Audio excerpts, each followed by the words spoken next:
तथा कृष्ण षण्मासा दक्षिणायनम् तत्र चान्द्रमसौ ज्योतिः योगी प्राप्य निवर्तते। तथा धूमः रात्रिः Krishna and the dim night Krishna Paksh.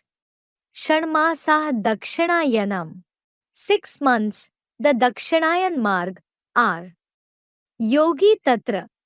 The yogi, there. Prapya Jyotih Chandra Masam Nivartate.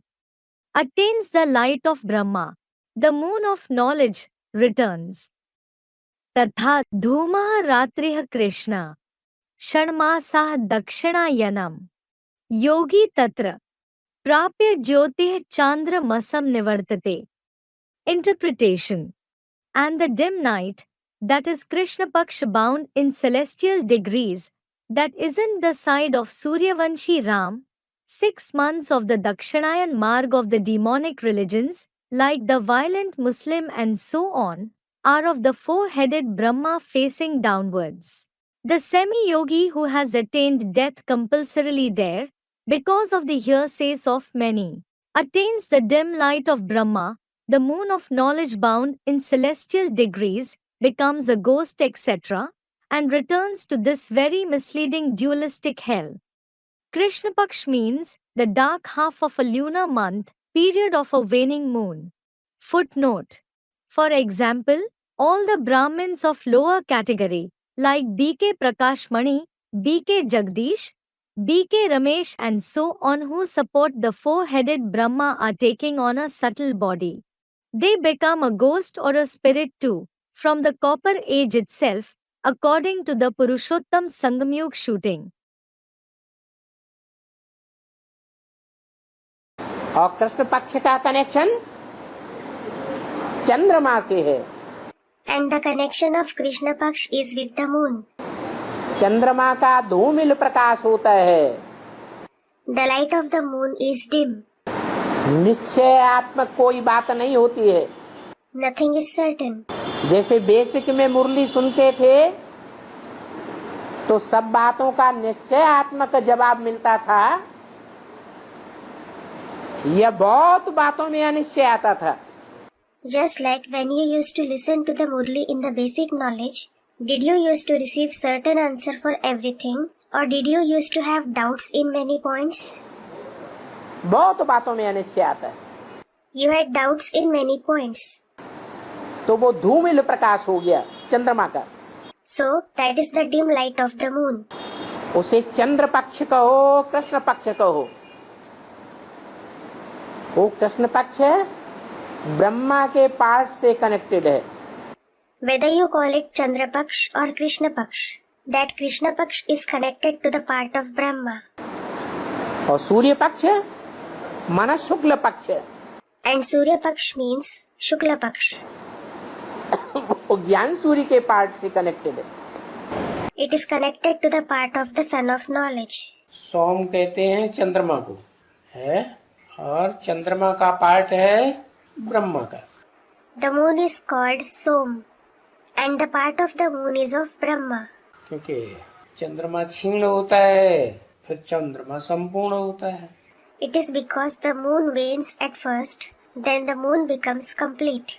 जब धरती माता कन्याओं का प्रभाव पड़ता है, परछाया पड़ता है, तो क्षीण हो जाता है। When it is influenced, when it is shadowed by the Mother Earth, the maidens, it wanes. और जब इनका परछाया उनका प्रभाव से दूर होता है, तो सारा चंद्रमा गोरा हो जाता है। And when it becomes distant from their shadow, their influence, the complete moon becomes fair. तो ये बात किसकी है? कौन सी आत्मा की बात है? So it is about whom? It is about which soul? है दादा लेखराज ब्रह्मा की बात है। It is about Dada Lekhraj Brahma. जब ज्ञान सूर्य का जो प्रैक्टिकल पार्ट है उसका असर पड़ता है तो गोरा, और कन्या माताओं के प्रभाव में रहता है तो धीरे धीरे कालापन बढ़ता जाता है। When there is an effect of the practical part of the Son of Knowledge, he is fair, And when he stays under the influence of maidens and mothers, darkness increases gradually. यहाँ तक बढ़ते बढ़ते अमावस्या के दिन पूरा काला, तो उस काले को कहते हैं कृष्ण पक्ष, काला पक्ष, दक्षिणायन मार्ग। It increases to such an extent that it becomes completely dark on the day of Amavasya, that is, the last day of the dark fortnight of a lunar month. That darkness is called Krishna Paksh, the black Paksh, Dakshinayan Marg. है, अंधकार का मार्ग है, ऐसे गीता में बताया। अंधकार का मतलब भूत प्रेत बहुत काम करते हैं। It is the path of darkness. It is mentioned like this in the Gita. What is the meaning of darkness? The ghosts and spirits are very active. जो दूसरे धर्म की आत्माएं है ना, वे धर्मी होने का बहुत वर्चस्व रहता है।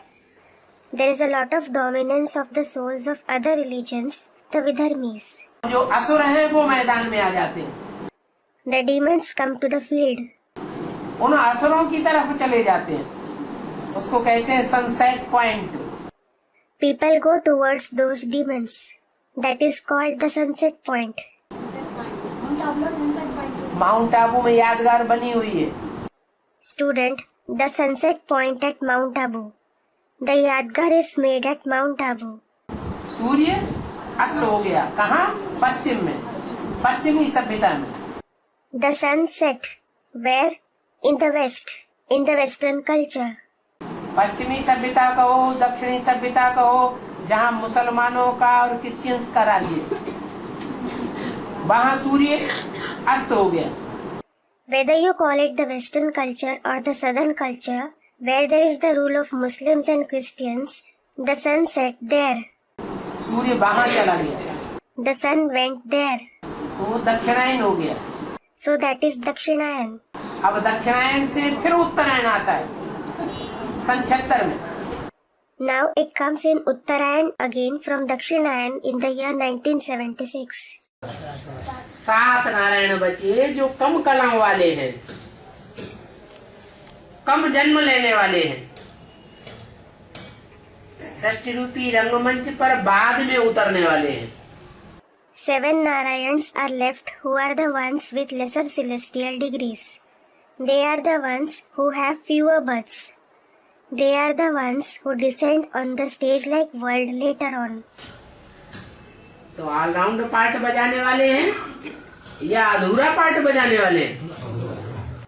So are they the ones who play an all-round part or the ones who play an incomplete part? Students, incomplete. अधूरा पार्ट बजाते हैं। They play an incomplete part. नंबरवार कम अनुभवी बनते हैं इस दुनिया के, या हीरो पार्टधारी के मुकाबले बराबर अनुभवी बनते हैं? Do they become less experienced of this world, numberwar, or do they become equally experienced in comparison to the hero actor?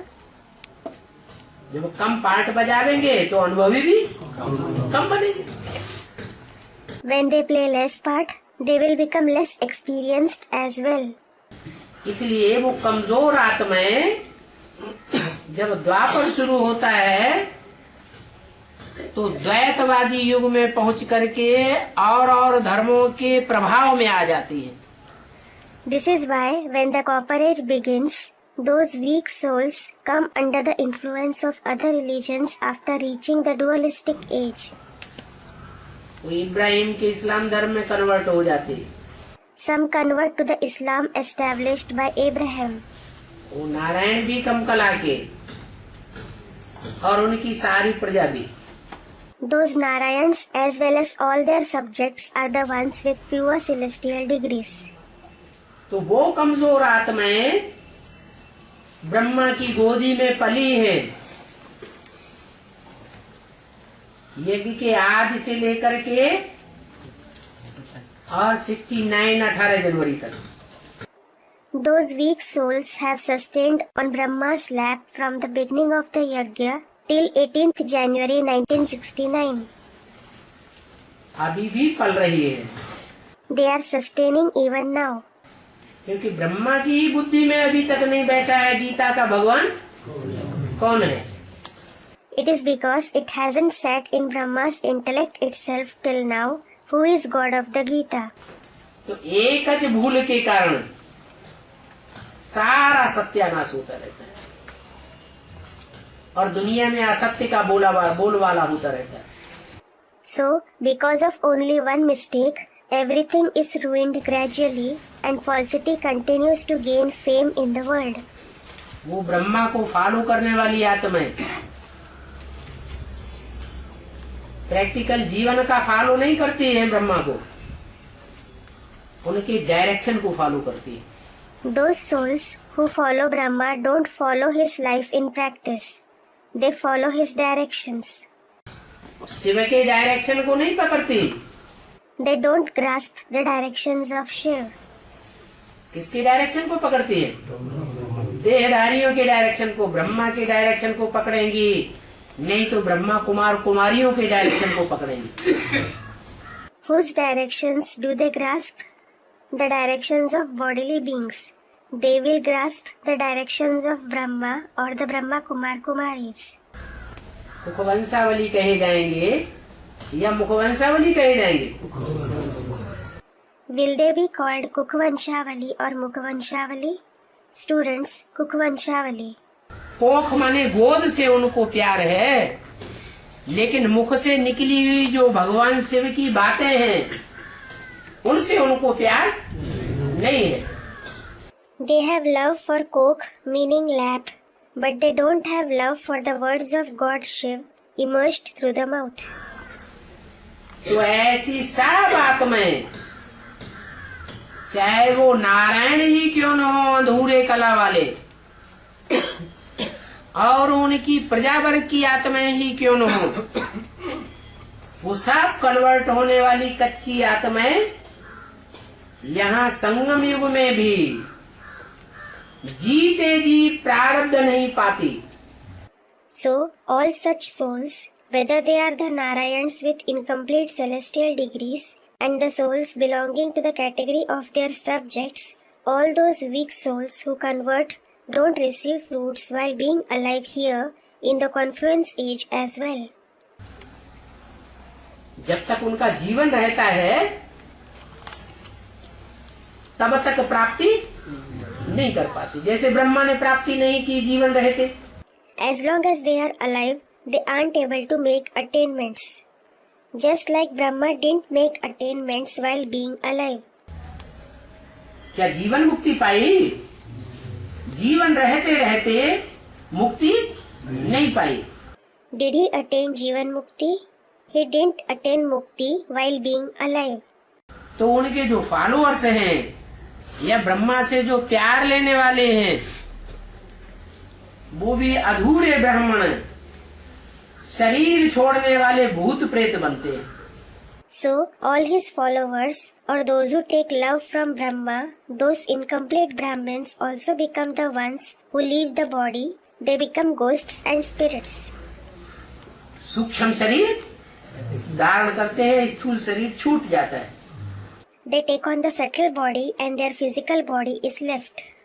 और जो बेसिक नॉलेज वाले हैं, आधार मूर्त ब्राह्मण, दूसरे धर्मों के आधार जड़ों पे बैठे हुए,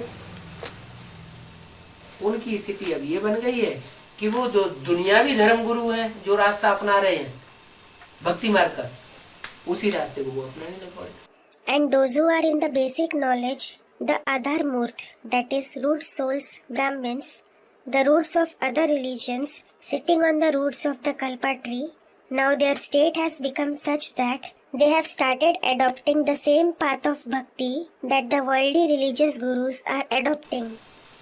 ज्ञान की बातों को सबको छोड़ते जा रहे हैं। They are giving up all the topics of knowledge. क्यों छोड़ते जा रहे हैं? Why are they giving up? क्योंकि ज्ञान की गहराई को एडवांस पार्टी वालों ने पकड़ लिया और वो एडवांस पार्टी की जो भी बातें निकलती हैं वो उनको तीर की तरह लगती हैं, जैसे राम के बाण हो तो तिलमिला जाते हैं सुनकर के। It is because those of the advanced party have grasped the depth of knowledge. and all the points of the advance party that emerge, they hit them like an arrow, as if they are the arrows of Ram. So they become enraged after hearing them. जवाब उन पर आता नहीं, इसलिए घृणा करते हैं। They don't know the answer. This is why they hate. स्वीकार नहीं करना चाहते, हट पकड़ चुके हैं। They don't want to accept. They have become stubborn. भले अंदर से समझते हैं कि ये सच्चाई है, तो भी विरोध करते हैं। Though they understand within it is true, still they oppose. तो सच्चाई को उन्हें स्वीकार नहीं करना है। देहभान इतना ज्यादा है, देह अहंकार इतना ज्यादा है कि मरते मरते मर जाएंगे। So they don't want to accept the truth. They have so much body consciousness, bodily ego, that they will die. Brahma बाबा को याद करने वाले किसकी गति को पाएंगे? What destination will those who remember Brahma Baba attain? जो ब्रह्मा की गति हुई होगी, तो वो उनकी गति होगी। और जो बड़े बड़े दीदी दादी दादा कैसे शरीर छोड़ रहे हैं? अकाली मौत में शरीर छोड़ रहे हैं। जैसे ब्रह्मा ने अकाली मौत में शरीर छोड़ा, ऐसे उनकी भी अकाली मौत में शरीर छूट रहा है। Whatever destination Brahma attained, they will also attain the same destination. How are the other senior Didi, Dadi and Dadas leaving the body? They are leaving the body in untimely death. Just like Brahma left the body in untimely death, they are also leaving the body in untimely death. तो जिनका अकाले मौत में दुनिया में भी शरीर छूटता है, वो सब सूक्ष्म शरीर धारण करते हैं। So, in the world too, those who leave the body in untimely death, all of them take on a subtle body. ये सूक्ष्म शरीर क्यों मिलता है? Why do they get the subtle body? इसलिए मिलता है जो ज्यादा पाप करते हैं, वो उनको थोड़े समय ज्यादा पाप न कर सके, इसलिए उनको अपना शरीर नहीं मिलता। They get it because those who commit more sins, they shouldn't be able to commit more sins for some time. This is why they don't get their body. क्योंकि शरीर के आधार पर ही पाप पुण्य बनता है, तो उनको सूक्ष्म शरीर मिल जाता है। सूक्ष्म शरीर में पाप पुण्य का लेप छेप लगेगा नहीं। It is because sins and noble deeds are accumulated only through the body. So they get a subtle body. And they won't be smeared by sins and noble deeds while having the subtle body. वो तो जिसमें प्रवेश करके part बजाएंगे, उसके ऊपर सारा भार चला जाएगा। The entire burden will be transferred to the one in whom they enter and play their part. तो थोड़े समय के लिए वो पाप न करें, उनके पाप का बोझा ज्यादा न बढ़े, इसलिए वो सूक्ष्म शरीर मिलता है। So they may not commit sins for some time. Their burden of sins may not increase more. This is why they get the subtle body. मिलता जिनको है? अकाली मौत वालों को। अकाली मौत किसकी होती है? जो ज्यादा पाप करते हैं। Who get it? Those who die an untimely death. Who die an untimely death? Those who commit more sins. द्वापर युग से प्रजापिता वाली आत्मा जब जन्म मरण चक्र में आता है, वो कभी कभी सूक्ष्म शरीर लेता है या नहीं लेता। Student, when the soul of Prajapita comes in the cycle of birth and death from the copper age, does it take on a subtle body sometimes or not? Prajapita वाली आत्मा दुनिया की सबसे जास्ती ज्ञानी तू आत्मा है, शिव बाबा के डायरेक्शंस को फॉलो करने वाली है या नहीं फॉलो करने वाली है? Baba, is the soul of Prajapita the most knowledgeable soul of the world, the one who follows the directions of Shiv Baba, or the one who doesn't follow? Student, the one who follows. तो जो विधान को मानने वाला है, विधान को जानने वाला है, विधान के आधार पर, संविधान के आधार पर चलने वाला है, वो सजा भोगेगा या नहीं भोगेगा? So, the one who accepts the rules, knows the rules, the one who follows according to the rules, the constitution, will he suffer punishment or not? है? नहीं भोगेगा। He won't. तो ये जो सूर्यवंशी आत्माएं हैं, जो पहले नंबर की प्रजा है, वो सब ज्ञानी तू आत्माएं हैं। So, all the Suryavanshi souls who are the number one subjects are knowledgeable souls. वो ऐसे पाप कर्म नहीं करती जघन्य जो उन्हें भूत प्रेत बनना पड़े। They don't commit such horrible sinful actions that they will have to become ghosts and spirits. ये तो चंद्रवंश की आत्माएं हैं। It is the souls of the Moon dynasty. इस्लाम वंश की आत्माएं हैं, बौद्धी या क्रिश्चियन वंश की आत्माएं हैं, या इनके छेड़ों की आत्माएं हैं जो और धर्मों के बाप को, धर्म पिताओं को फॉलो करती है। The Islam dynasty, the Buddhist or Christian dynasty, or the souls belonging to their sub-branches who follow the fathers, the religious fathers of other religions. उनके बताए हुए धारणाओं पर चलती है, जो श्रेष्ठ धारणाएं नहीं है। They follow the dharana narrated by them, which aren't elevated dharanas. श्रेष्ठ से श्रेष्ठ तो एक शिव बाबा ही है जो सदा श्रेष्ठ रास्ता बताता है। The most elevated is one Shiv Baba alone, who always shows the elevated path. कर्म अकर्म विकर्म की गति बताता है। He tells about the dynamics of karm, akarm and vikarm. और वो कर्म अकर्म गति की गति गीता में ही बताई गई है। And the dynamics of karm, akarm and vikarm is explained in the Gita itself. और धर्मों के लोग गीता को उतना फॉलो नहीं करते हैं। People of the other religions don't follow the Gita much.